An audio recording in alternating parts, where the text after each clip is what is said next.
Entonces, la solicitud especial de video de Patreon de este mes fue una historia de los portaaviones hasta el USS Nimitz.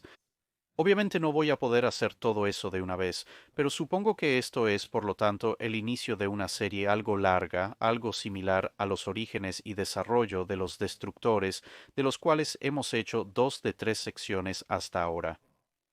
Dicho esto, continuemos con la parte inicial de la historia de los portaaviones. El uso de barcos como plataformas para la guerra aérea o el reconocimiento no era algo nuevo alrededor de la época de la Primera Guerra Mundial, que es cuando la mayoría de la gente piensa en el portaaviones como inicialmente en desarrollo. El uso de embarcaciones para este propósito se remonta bastante atrás, con algunos esfuerzos incluso realizados a principios del siglo XIX, con el uso de cometas para soltar mensajes de propaganda y luego para lanzar varios globos incendiarios que técnicamente podrían considerarse el primer ataque aéreo del mundo.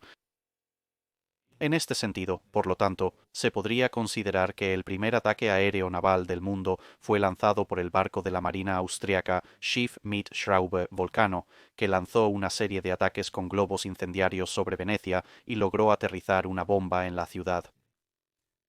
A medida que los globos se volvían cada vez más comunes para fines de observación en la segunda mitad del siglo XIX, el uso de barcos para este propósito se volvía cada vez más común, con los estadounidenses liderando el camino. Con una pequeña barcaza utilizada para remolcar los globos de observación del ejército de la Unión en la Guerra Civil Americana, se descubrió que operar en el profundo interior de los Estados Unidos era mucho más fácil transportar el globo, sus generadores de gas, cuerdas, tripulación, etc., a través de un barco en lugar de intentar transportar todo a través del terreno bastante inhóspito que aún caracterizaba grandes porciones del continente americano, mientras que estos barcos portadores de globos tendrían su apogeo hacia finales del siglo XIX y principios del siglo XX como puestos de observación móviles e inmóviles, dando a los barcos con los que trabajaban una línea de visión significativamente mayor. Generalmente tendían a ser desmantelados o convertidos a otros usos para el final de la Primera Guerra Mundial, aunque vería un breve resurgimiento en la Segunda Guerra Mundial, apoyando dirigibles y globos en roles antisubmarinos y antiaéreos. Aparte de estos usos de la navegación para fines aéreos, los primeros barcos diseñados para transportar aviones más pesados que el aire aparecieron alrededor de 1910. En esta era, la mayor parte del desarrollo fue llevado a cabo, sorprendentemente, por la Marina francesa junto con la Marina Real, la Marina japonesa y la Marina de los Estados Unidos, con algunas contribuciones de otras marinas. Estos primeros barcos eran portadores de hidroaviones en lugar del más convencional portaaviones de cubierta plana que podríamos pensar hoy en día, y como tal tendían a parecerse a los barcos de carga, a veces con hangares en la cubierta y a veces con grandes escotillas que conducían a un hangar dentro del casco, y los hidroaviones serían izados al agua donde realizarían sus propias operaciones de despegue y aterrizaje antes de ser izados de nuevo a bordo del barco. Estos surgieron principalmente porque el valor de reconocimiento y en menor medida el valor de ataque de los aviones se reconoció bastante temprano, pero los primeros aviones tenían un alcance muy corto y por lo tanto para la mayoría de las potencias que poseían marinas que tenían que ir más allá de sus propias costas, los aviones realmente no formaban parte de la ecuación cuando se trataba de unidades basadas en tierra, ya que la unidad basada en tierra nunca podría mantenerse al ritmo de la flota. Sin embargo, el portador de hidroaviones ofrecía la capacidad de llevar aviones contigo y así utilizar su mayor capacidad de reconocimiento donde quiera que te encuentres en el mundo. Estos primeros portadores de hidroaviones fueron liderados por el Foudre francés, luego el His Majesty's Ship Hermes, que primero fue un crucero protegido y luego se convirtió en un portador de hidroaviones en la Royal Navy, el USS Mississippi en la Marina de los Estados Unidos y el Wakamiya en la Marina japonesa. El estallido de la Primera Guerra Mundial poco después vería el primer uso ofensivo de aviones lanzados desde barcos, con el portador de hidroaviones japonés Wakamiya realizando técnicamente el primer ataque aéreo naval del mundo por un avión más pesado que el aire en septiembre de 1914 durante el asedio de Tsingtao. Esto sería seguido 3 meses después por la Royal Navy enviando 3 portadores de hidroaviones que habían convertido de pequeños vapores de canal cruzado para lanzar un ataque de hidroaviones en la base de Zeppelin en Cuxhaven, que, al igual que los esfuerzos japoneses, tuvo un éxito mixto. Las operaciones posteriores por portadores de hidroaviones fueron realizadas principalmente por los británicos y, sorprendentemente, los rusos durante la Primera Guerra Mundial, pero de nuevo, estos no son los portaaviones que todos conocemos y amamos. Esto es simplemente el preliminar y eso nos lleva hasta el génesis del verdadero portaaviones de cubierta plana, que es el tema principal de este video. Y de hecho esta serie de videos de nuevo, las primeras ideas para un portaaviones fueron publicadas por los franceses, similar a los franceses liderando en el frente del portaaviones de hidroaviones específicamente en 1909. Este comentario bastante previsor fue hecho por un inventor francés en un libro llamado L'Aviation Militaire. Dijo, un barco portador de aviones es indispensable. Estos barcos se construirán en un plan muy diferente a lo que se usa actualmente. En primer lugar, la cubierta se despejará de todos los obstáculos. Será plana, lo más ancha posible, sin poner en peligro las líneas náuticas del casco, y parecerá un campo de aterrizaje. Aunque, por supuesto, estaba completamente en lo correcto, y sus hallazgos fueron ampliamente leídos en círculos navales en ese momento, el desarrollo del portaaviones de cubierta plana más pesado que el aire dejaría a los franceses atrás en este punto por un periodo considerable.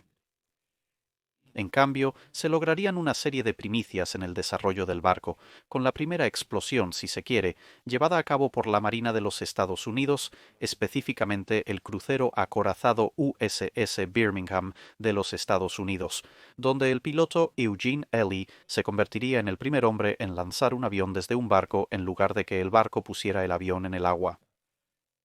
Logrando el 14 de noviembre de 1910, con este despegue bastante peligroso desde la rampa inclinada hacia abajo en la proa del barco que estaba diseñada para darle un poco más de velocidad.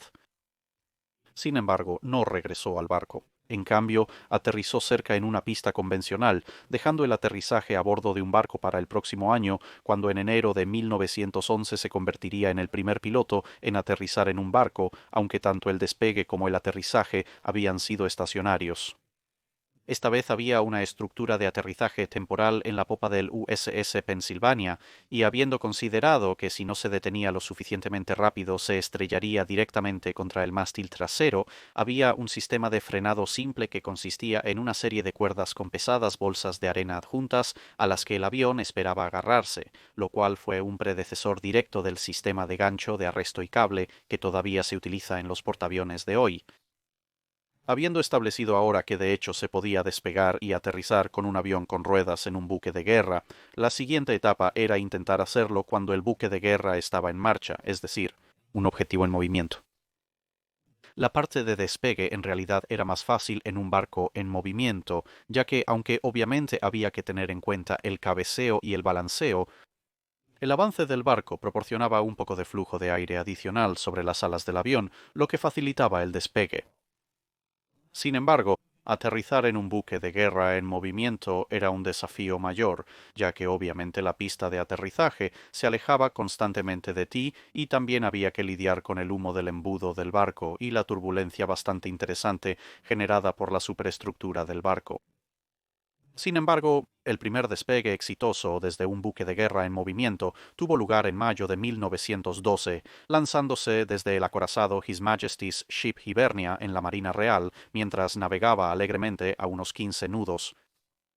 Aunque el portaaviones de hidroaviones, mucho más fácil de convertir, siguió siendo el buque portador de aviones más común durante la Primera Guerra Mundial, también se podría argumentar que el primer portaaviones moderno en concepto surgió durante la Primera Guerra Mundial. Este fue el primero. Portaaviones, His Majesty's Ship Ark Royal. Era algo híbrida, capaz de llevar y lanzar tanto hidroaviones como aviones con ruedas utilizando grúas y una pequeña cubierta de vuelo en la proa del barco. Sin embargo, no podía recuperar aviones con ruedas. Los hidroaviones, por supuesto, podían aterrizar al lado y ser izados de nuevo a bordo, pero los aviones con ruedas, una vez lanzados, tenían que ir y aterrizar en pistas más convencionales, luego ser recuperados de nuevo al barco a través de una grúa y una barcaza. Para ser un barco tan antiguo, tuvo una carrera sorprendentemente larga, sobreviviendo en servicio activo hasta la última parte de la Segunda Guerra Mundial en varios roles. Sin embargo, en esta temprana etapa de desarrollo, ella vería el final de la Primera Guerra Mundial, desarrollando una serie de perfiles de misión por los que los portaaviones se harían bastante conocidos, incluyendo el reconocimiento aéreo, las patrullas antisubmarinas e incluso el ataque naval cuando intentó lanzar una misión de bombardeo contra el crucero de batalla ex alemán Goebbels, así como realizar una serie de incursiones contra objetivos terrestres. Durante la guerra, los británicos fueron prácticamente la única marina que pudo hacer avances significativos en la tecnología de portaaviones. Esto se debió a una serie de razones. Mientras los japoneses tenían su portaaviones de hidroaviones, su participación general en la guerra naval superficial fue relativamente pequeña, y con poca o ninguna oposición aérea en las áreas en las que estaban operando, el Wakamiya era perfectamente utilizable. La marina alemana, en teoría, tenía apoyo de su brazo Zeppelin y en cualquier caso estaba operando a distancias relativamente cortas y tenía problemas mucho más grandes de los que preocuparse que desviar dinero y un casco valioso a un tipo experimental de buque de guerra. Los franceses, por supuesto, estaban principalmente involucrados en la guerra terrestre, por lo que su marina fue en gran medida descuidada. Los rusos estaban en una situación similar, y la marina estadounidense todavía estaba increíblemente apretada de dinero por el Congreso, y estaba más preocupada por tratar de construir algún tipo de fuerza para mantenerse al día con los últimos desarrollos en tecnología de acorazados. Esto dejó a la Marina Real como la única fuerza con la necesidad de tal embarcación, el dinero para costearla y la tecnología para implementarla. Mientras Ark Royal estaba ganando experiencia valiosa, estaba necesariamente limitado tanto por su diseño como por su tamaño, pero incluso la Marina Real no podía permitirse retirar un casco importante para su conversión en un portaaviones que todavía era necesariamente un buque experimental, pero tuvieron mucha suerte ya que Fisher había logrado construir el His Majesty's Ship Furious. Y cualquier pregunta que puedas tener sobre el His Majesty's Ship Glorious y el His Majesty's Ship Courageous, y serían muchas y serían válidas, había un elefante blanco aún más grande en construcción, el His Majesty's Ship Furious. Mientras que Courageous y Glorious habían optado por un par de torretas de cañones gemelos de 15 pulgadas, Furious había sido diseñado con un par de monstruosos cañones individuales de 18 pulgadas.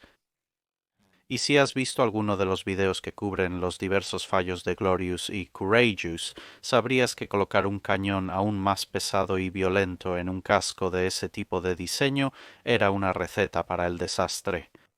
La Marina Real estuvo ampliamente de acuerdo y Furious nunca se completaría con su armamento de cañones de 18 pulgadas en proa y popa. En cambio, sería lanzado y puesto en servicio con su único cañón de 18 pulgadas en la parte trasera, pero la parte delantera del barco se convertiría para tener una gran cubierta de despegue, haciendo así incidentalmente a Furious el portaaviones más fuertemente armado para enfrentamientos de artillería de superficie en la historia del mundo.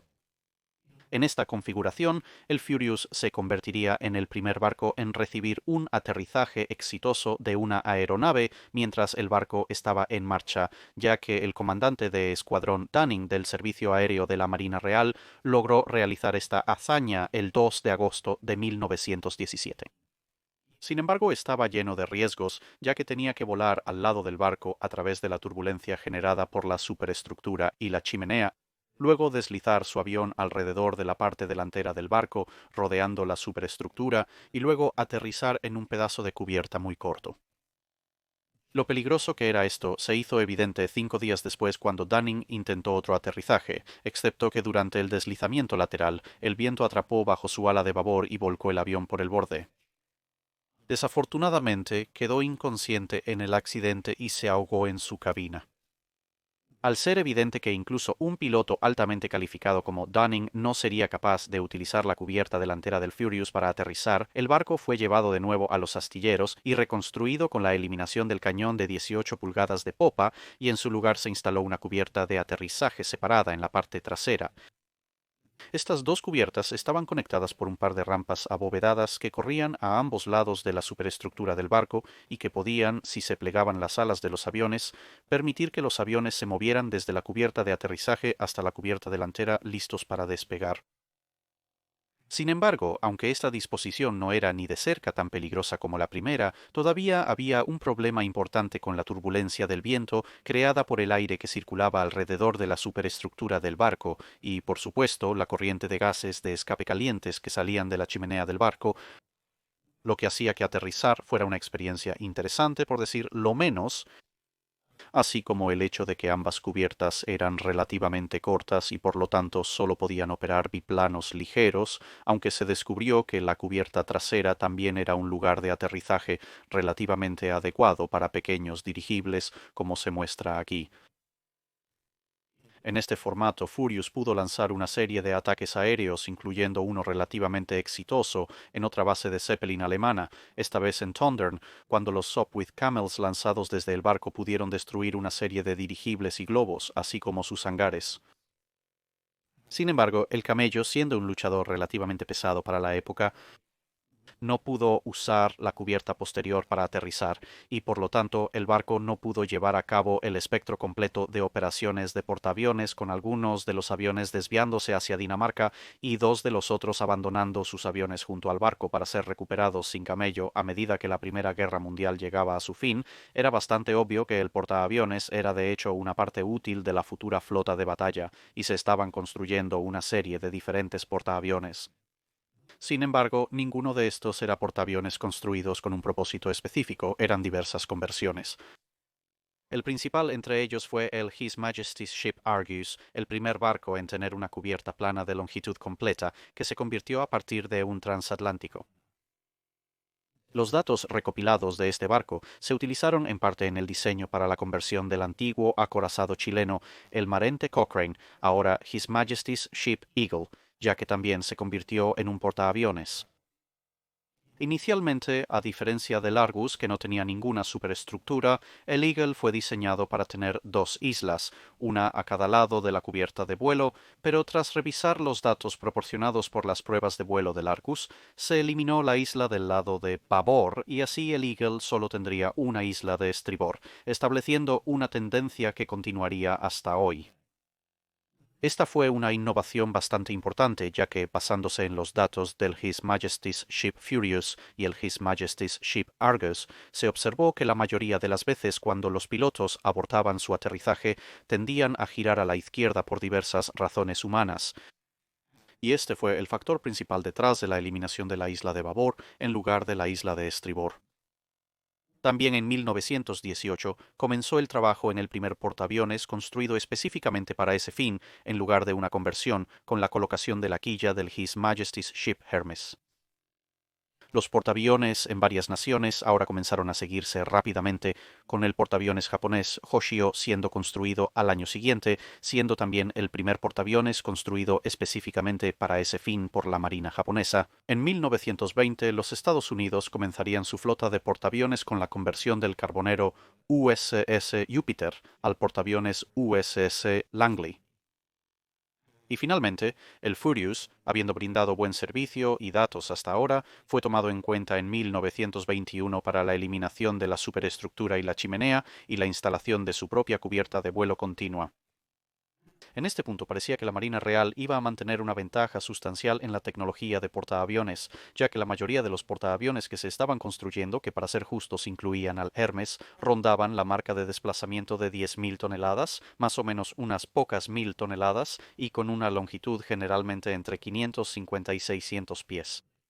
Las únicas excepciones a esto fueron el His Majesty's Ship Eagle, convertido como dijimos antes de un acorazado, que lo cargó con poco más de 20.000 toneladas y 667 pies de largo, que era bastante más grande, y encabezando la tabla estaba por supuesto el His Majesty's Ship Furious, que era ligeramente más pesado con 22.500 toneladas y tenía más de 700 pies de largo, dando así a la Marina Real los dos portaaviones más grandes del mundo por un margen considerable. Es interesante notar que, mientras estos barcos llevaban una variedad de armamentos de cañones, cada uno de ellos todavía llevaba un número de armas solo de superficie, ya sean de 4, 5 o 6 pulgadas, ya que todavía se preveía que un portaaviones podría tener que defenderse de un ataque de superficie. Esto fue hasta tal punto que algunos de los portaaviones de la época tenían cañones de acción de superficie, pero no tenían ningún cañón antiaéreo, lo que parece algo paradójico dado su papel, aunque hay que decir que la mayoría de ellos sí tenían alguna forma de defensa antiaérea. Todavía se estaban realizando varios experimentos para determinar exactamente cómo debería funcionar un portaaviones, con barcos como el Langley, Argus y Furious, una vez que se completó como un portaaviones de cubierta completa, sin superestructura sobre la cubierta de vuelo, mientras que otros portaaviones como el Hermes, Eagle y Hosho, tal como se completaron, todos tenían islas en el lado de estribor. Existía un equipo de detención, aunque con los portaaviones de longitud completa ahora disponibles, esto no era tan necesario para asegurarse de que el avión se detuviera, ya que las velocidades y pesos de aterrizaje de los aviones todavía eran bastante bajos en este periodo, tenía más que ver con asegurarse de que el avión no se desviara por el costado. También se estaban probando una serie de otras características, como proas abiertas versus proas de huracán cerradas, si servía o no a algún propósito útil tener la cubierta inclinada, como Furious, cuando se encargó, tenía una cubierta que se inclinaba suavemente hacia arriba en la sección de popa y suavemente hacia abajo para la sección delantera. La idea era que un avión que estaba aterrizando lo haría cuesta arriba y, por lo tanto, se desaceleraría más rápido, mientras que un avión que estaba despegando rodaría cuesta abajo y, por lo tanto, ganaría un poco más de velocidad antes de pasar por el frente. En el His Majesty's Ship Furious, el más grande de los portaaviones previos al Tratado de Washington, se estaban probando dos características adicionales. Una era la cubierta de vuelo secundaria, ya que el portaaviones era lo suficientemente largo como para que pudieras abrir la cubierta del hangar en el frente para permitir que aviones más ligeros, como los cazas, despegaran directamente desde allí, lo que teóricamente duplicaba tu capacidad de lanzamiento. La cubierta de vuelo principal terminaba en una forma elíptica inusual y distintiva con bordes muy redondeados. Esto fue resultado de pruebas en túnel de viento que sugerían que esta forma particular minimizaría la turbulencia en comparación con una cubierta de bordes planos, o las cubiertas más puntiagudas que se alineaban con la forma de la proa del barco que aparecerían en muchos otros portaaviones en este período. Pero a medida que amanecían los años 20, se avecinaba un cambio importante en el mundo de los portaaviones en forma del Tratado Naval de Washington. Aunque el Tratado Naval de Washington fue diseñado principalmente para regular las flotas basadas en armas de superficie de las diversas naciones participantes, especialmente en lo que respecta a cosas como cuán grande debería ser un acorazado y cuán grandes deberían ser sus armas, también proporcionó regulaciones sobre los portaaviones, limitando su desplazamiento, excluyendo una serie de posibles conversiones negociadas y también estableciendo un límite superior en el desplazamiento total de la flota de portaaviones de cada nación, dentro del cual, por supuesto, podrían construir tantos portaaviones como quisieran. El límite de desplazamiento en 27.000 toneladas, sin embargo, era considerablemente más grande que incluso el His Majesty's Ship Furious. También limitó a los portaaviones a no más de 10 armas pesadas de un calibre máximo de 8 pulgadas, descartando así el concepto de portaaviones de batalla, pero también contenía una serie de cláusulas reveladoras. Por ejemplo, el portaaviones también se definía por un límite inferior de desplazamiento de 10.000 toneladas, lo que significaba que los portaaviones de 10.000 toneladas y menos que estaban actualmente en servicio no contaban realmente para el tratado, y cualquier portaaviones que estuviera entonces en servicio o en construcción se declaraba como un experimento y no se contaba para el desplazamiento total de portaaviones. Había una cláusula adicional que sería el cambio más grande en la construcción de portaaviones en ese momento, que era que a cada signatario se le permitiría tomar 2 cascos de barcos capitales existentes para su conversión a portaaviones, y con estos el límite de desplazamiento se elevaría a 33.000 toneladas. Con varios buques de guerra grandes en construcción en ese momento y que ahora tenían que ser cancelados, esta cláusula se había insertado principalmente a petición de la delegación estadounidense, que tenía varios cruceros de batalla de la clase Lexington cerca de su finalización, apoyados por los japoneses, que también tenían los grandes cruceros de batalla de la clase Amagi en construcción. Los británicos, en teoría, también podrían haber llevado 2 de sus cruceros de batalla de la clase G3 para su conversión, pero como estos barcos apenas habían comenzado, mientras que los Amagis y los Lexington estaban algo más avanzados, realmente no les apetecía pasar por el gasto de construir estos colosales cascos de barcos. Mientras que el casco de Amagi se dañaría bastante en un terremoto y, por lo tanto, necesitaría ser desguazado, su barco hermano Akagi continuaría el proceso de conversión con el casco del acorazado de la clase Tosa Kaga, siendo sustituido por Amagi en el proceso de conversión a portaaviones. Esto daría a los japoneses dos portaaviones de flota muy diferentes, aunque ambos serían de considerable tamaño en contraposición a los estadounidenses, que pudieron tomar los dos cruceros de batalla más avanzados de la clase Lexington, Lexington y Saratoga y comenzar a trabajar en su transformación en un par de portaaviones gemelos. Los británicos, en cambio, tomarían a las medio hermanas de Furies, Glorious y Courageous para su conversión, aunque individualmente estos barcos desplazaban considerablemente menos que un Lexington o una Maggie, todavía eran de un tamaño bastante considerable. Los franceses también lograron obtener un portaaviones de esto, con el acorazado de la clase Normandía Holborn siendo convertido en un portaaviones de flota, pero para ser perfectamente honesto, cuanto menos se hable de eso, mejor. Aunque estos nuevos portaaviones más grandes eran de considerable tamaño, no llegaban a utilizar el desplazamiento total asignado a cada nación en el Tratado Naval de Washington, por lo que los diseños comenzarían a mediados y finales de los años 1920 para más portaaviones que utilizaran este desplazamiento, pero veremos esos un poco más tarde. Pero ahora había llegado la era del portaaviones de flota de tamaño completo. Aunque dije que todos eran conversiones, los portaaviones construidos con este propósito en este punto ahora eran unidades de segunda línea, ya que eran más pequeños, más lentos y tenían capacidad para significativamente menos aviones. Mientras se realizaba este trabajo de conversión, al portaaviones japonés Hoshio se le quitó su pequeña isla de estribor, convirtiéndose en un portaaviones de cubierta plana en su lugar. A veces hay un poco de desacuerdo sobre qué constituye el primer portaaviones construido con este propósito en el mundo, con argumentos entre Hermes y Hosho yendo y viniendo. Para ser honesto, la respuesta podría interpretarse de cualquier manera. Hosho fue el primer portaaviones construido con este propósito que se puso en servicio, entrando en servicio en diciembre de 1922. Sin embargo, Hermes fue el primero en ser diseñado y establecido, ya que Hermes se estableció en 1918 y Hosho en 1919, como ya hemos cubierto. Pero la construcción de Hermes se retrasó repetidamente porque la Marina Real quería ver cuál sería el resultado de las pruebas con His Majesty's Ship Argus y His Majesty's Ship Eagle y por lo tanto solo se pondría en servicio en febrero de 1924. De todos modos, esta oleada de conversiones empujó a los Estados Unidos desde muy atrás, siendo el único de los tres poderes del Tratado Naval de Washington en entrar en dicho tratado sin un portaaviones construido con este propósito, ya sea en servicio o en construcción, hasta tener posiblemente los portaaviones más poderosos del mundo. Aunque el Akagi japonés ocupa un cercano segundo lugar, el simple hecho es que gracias a la pura locura del diseño de la clase Lexington como cruceros de batalla, en realidad hicieron cuatro portaaviones bastante buenos, siendo increíblemente largos, increíblemente rápidos, y la protección ligera y otras construcciones que probablemente los habrían condenado a una corta y ardiente batalla de cruceros de Ender eran perfectamente útiles para un portaaviones.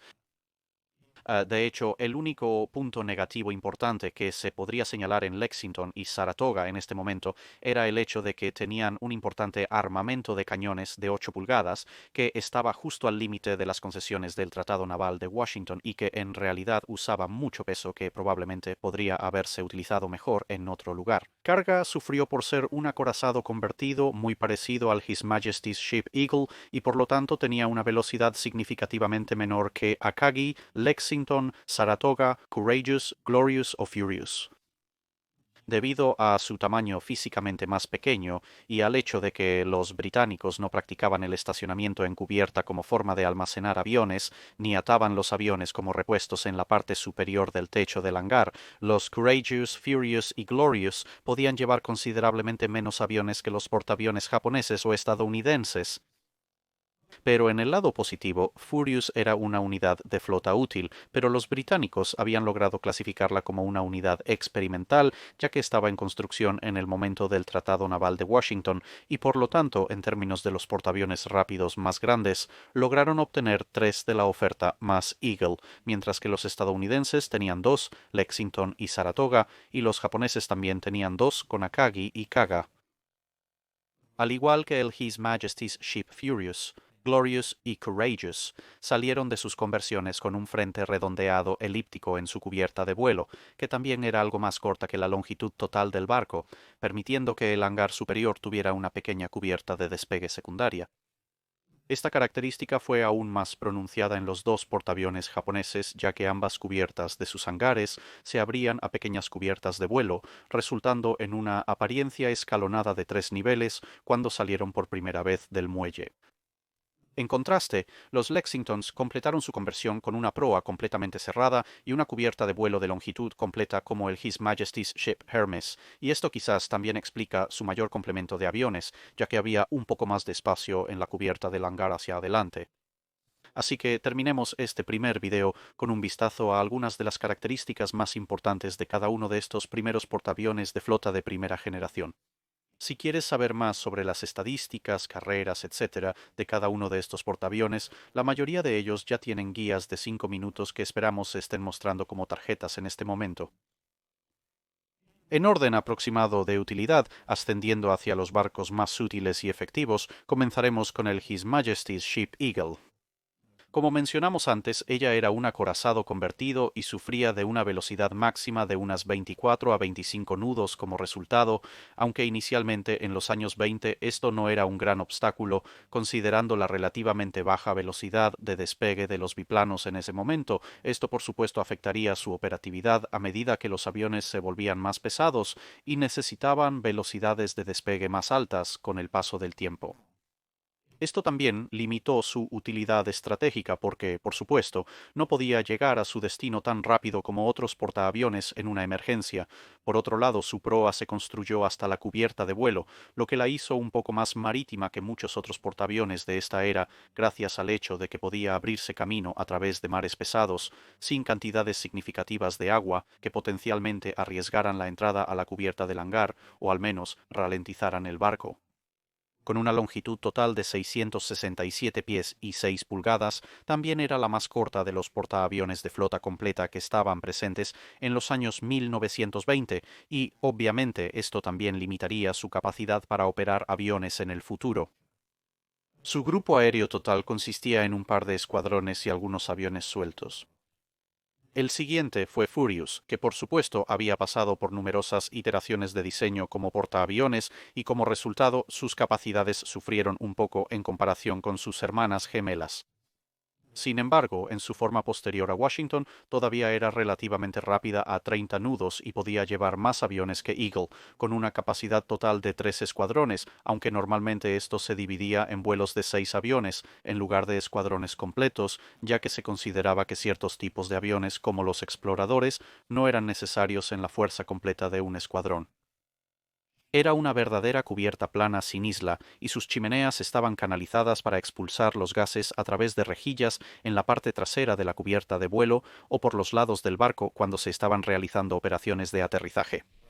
Sin embargo, esto no era particularmente satisfactorio debido a la cantidad de canalizaciones necesarias, y el hecho de que se introdujera en las cubiertas del hangar tendía a hacer que la parte trasera del barco fuera algo parecido a un horno cuando las chimeneas estaban en pleno funcionamiento, lo cual no era muy agradable y en cualquier caso el humo y los gases de escape que se ventilaban todavía causaban problemas con la turbulencia y la distorsión visual para los aviones que estaban aterrizando, un problema que tendría que ser abordado en las remodelaciones posteriores. Su hangar superior tenía puertas en la parte delantera que permitían el acceso a una pequeña cubierta de despegue secundaria que en esta etapa del desarrollo de los portaaviones le permitía seguir lanzando aviones que tenían una carga útil relativamente ligera, como cazas, aviones de reconocimiento y aviones de ataque ligeramente cargados mientras se estaban llevando a cabo los procedimientos de aterrizaje en la cubierta de vuelo superior. También podía lanzar hidroaviones desde esta cubierta de vuelo inferior, aunque tenían que engrasar la cubierta, lo que estoy seguro que llevó a muchos incidentes hilarantes, ya que esto reducía el coeficiente de fricción, lo que permitía que los flotadores de madera de los hidroaviones se deslizaran relativamente fácil hacia abajo y hacia el aire. Luego tienes a Courageous y Glorious. Al igual que Furious, podían alcanzar alrededor de 30 nudos, pero a diferencia de su media hermana, podían llevar sustancialmente más aviones, esta vez con una capacidad total de 4 escuadrones. A diferencia de Furious, tanto Glorious como Courageous se completarían con islas en el lado de estribor que incorporaban sus chimeneas, lo que significaba que se necesitaba relativamente poco conducto para redirigir el escape del diseño original de las chimeneas del barco, lo que fue en gran medida responsable del aumento en el espacio del hangar que permitió el transporte de más aviones como se acaba de mencionar. Al igual que su media hermana, también tenían una cubierta superior de hangar abierta con una rampa corta de despegue que nuevamente permitía la operación de aviones ligeros durante las operaciones de aterrizaje. Los pilotos del barco también tenían un tiempo mucho más fácil para aterrizar en general, ya que la disposición de la chimenea incorporada en la isla significaba que el humo y la turbulencia causados por dicha chimenea generalmente estaban lo suficientemente lejos de la cubierta de vuelo para que los aviones pudieran aterrizar sin interferencias. Nuevamente de una manera similar a Furious, aunque tenían una capacidad teórica de 4 escuadrones, tanto Courageous como Glorious en este punto generalmente operarían vuelos de aviones con cada vuelo consistiendo en 6 estructuras de avión en lugar de los 4 escuadrones por las mismas razones que Furis mencionó anteriormente. Luego tenemos el portaaviones japonés Kaga. Nunca se pretendió que fuera un portaaviones en el momento del Tratado Naval de Washington. En cambio, se suponía que los japoneses convertirían los cascos de los cruceros de batalla Amagi y Akagi. Desafortunadamente, un terremoto masivo arruinó básicamente el casco incompleto de Amagi, y por lo tanto se vieron obligados a reclutar el casco del acorazado de clase Tosa, Kaga, en su lugar. Esto resultó en una serie de limitaciones, por lo que Kaga aparece en esta lista antes que Akagi, como el hecho de que, como casco de un exacorazado, a pesar de la mayor velocidad original de la clase Tosa, en comparación con la clase Almirante Latorre que se había utilizado para construir el His Majesty's Ship Eagle, todavía estaba limitada a alrededor de 28 nudos, incluso después del proceso de aligeramiento que necesariamente viene de quitar torretas fuertemente blindadas, barbetas y cinturones de armadura principales. De todos los portaaviones no británicos, Cargo fue el más parecido a Furious al terminar, sin isla y con un enorme tronco que llevaba el humo de su chimenea lejos de la ubicación original de sus chimeneas planeadas. A diferencia del sistema de Furious, ella no tenía que cambiar entre dos opciones diferentes, pero los dos enormes troncos que corrían a ambos lados del barco eran casi tan exitosos en alejar el humo y la turbulencia de los propios aviones, y esto resultó bastante problemático en las operaciones. Al igual que Glorious, Courageous y Furious, Kaga también adoptó la idea de lanzar aviones desde sus cubiertas de hangares, aunque lo llevó un paso más allá que los británicos con ambas cubiertas principales de hangares capaces de lanzar aviones en un sistema escalonado de 3 niveles que incluía obviamente la cubierta de vuelo superior. Kaga también poseía una tercera cubierta de hangar auxiliar más abajo en el barco, aunque esta era de tamaño relativamente limitado. A diferencia de los barcos británicos, sin embargo, el frente de sus diversas cubiertas de vuelo no era elíptico y redondeado para disminuir la turbulencia, ya que no parece que este enfoque distintivo de varios niveles para las cubiertas de vuelo fuera de alguna manera una forma de polinización cruzada, sino más bien un ejemplo de evolución convergente en el diseño de barcos. Una vez completada, podía llevar 60 aviones, una cifra incluso mayor que Courageous y Glorious, reflejando el mayor tamaño del casco del acorazado de la clase Tosa, incluso en comparación con los grandes cruceros ligeros en los que se habían basado los portaaviones británicos, aunque su capacidad teórica general estaba algo limitada por el enfoque de varios niveles para las cubiertas de vuelo, que por supuesto utilizaban un volumen valioso que podría haberse utilizado para el almacenamiento de aviones, algo que se abordaría más adelante. A continuación tenemos el portaaviones japonés Akagi. Gracias a ser un crucero de batalla de la clase Amagi convertido, era incluso más largo que Kaga y debido a ser un crucero de batalla tenía mucho más potencia de motor para empezar, lo que la hacía la más rápida de todos los portaaviones que hemos considerado hasta ahora. En su forma inicial de portaaviones, Akagi demostró ser capaz de poco más de 32 nudos y, dado que la disposición de la chimenea giratoria que se había probado en Hosho había resultado infructuosa, a Akagi se le dio un sistema de chimenea diferente en comparación con Hosho y Kaga, ya que este campo aún era muy experimental. En el caso de Akagi, esto tomó la forma de dos chimeneas montadas en el lado de estribor cerca de la parte delantera del barco. Una estaba curvada hacia abajo de manera significativa para dirigir su escape hacia el océano, y la segunda, justo detrás de ella, llegaba hasta el nivel de la cubierta de vuelo. Aunque no era un arreglo ideal en comparación con la disposición de las chimeneas de Courageous y Glorious, y como veremos pronto en las conversiones americanas, era significativamente superior y utilizaba significativamente menos desplazamiento y espacio en comparación con el sistema de Kaga. Al igual que Kaga, Akagi se completó con un sistema de cubierta de vuelo de 3 niveles, siendo las dos cubiertas de vuelo inferiores extensiones de las cubiertas de hangar primarias superior e inferior, y al igual que carga, tenía una pequeña cubierta de hangar suplementaria debajo de las dos cubiertas de hangar principales, que se utilizaba principalmente para el almacenamiento de aviones de repuesto y de reserva. Por supuesto, cabe señalar que Akagi completó sus pruebas antes que Carga, por lo que cuando decimos que era como Carga, eso solo es en el contexto de este video donde ya hemos hablado de Carga. En realidad, debería decirse que Kaga era como Akagi, ya que Akagi probó todas estas cosas primero. También en común con Kaga y Furious, Akagi se completó sin ninguna superestructura de isla. Al completarse, nuevamente gracias al volumen de almacenamiento perdido causado por el sistema de cubierta de vuelo escalonada, Akagi podía llevar 60 aviones. Aunque siendo un barco más grande gracias a ser un excrucero de batalla, estos aviones se transportaban con mucho más comodidad y espacio que en Kaga. A diferencia de casi cualquier otro portador de este período, todos los cuales llevaban alguna forma de armamento antisuperficie, el de Akagi no se llevaba solo en casamatas o solo en torretas, sino una mezcla de los dos. Aunque la mayoría de sus cañones de 8 pulgadas estaban en casamatas, también tenía un par de torretas de cañones gemelos montadas en la cubierta de vuelo, que sobresalían de su cubierta de hangar superior, lo que significaba que los pilotos tenían que despegar entre las dos torretas de cañones, una característica que solo compartía con Kaga. Y luego llegamos a los dos portaaviones convertidos de cruceros de batalla que definitivamente ocupan los primeros lugares cuando se trata de esta primera generación de portaaviones de flota, el USS Lexington y el USS Saratoga. Ahora, para ser justos, basarse en los cruceros de batalla de la clase Lexington les dio cierta ventaja para empezar, ya que eran con mucho los cascos base más grandes utilizados en las conversiones, pero tenían una serie de otras características en ellos que contribuyeron a que ocuparan el primer lugar más allá del simple tamaño. Fueron los más rápidos de todos los portaaviones que hemos mencionado en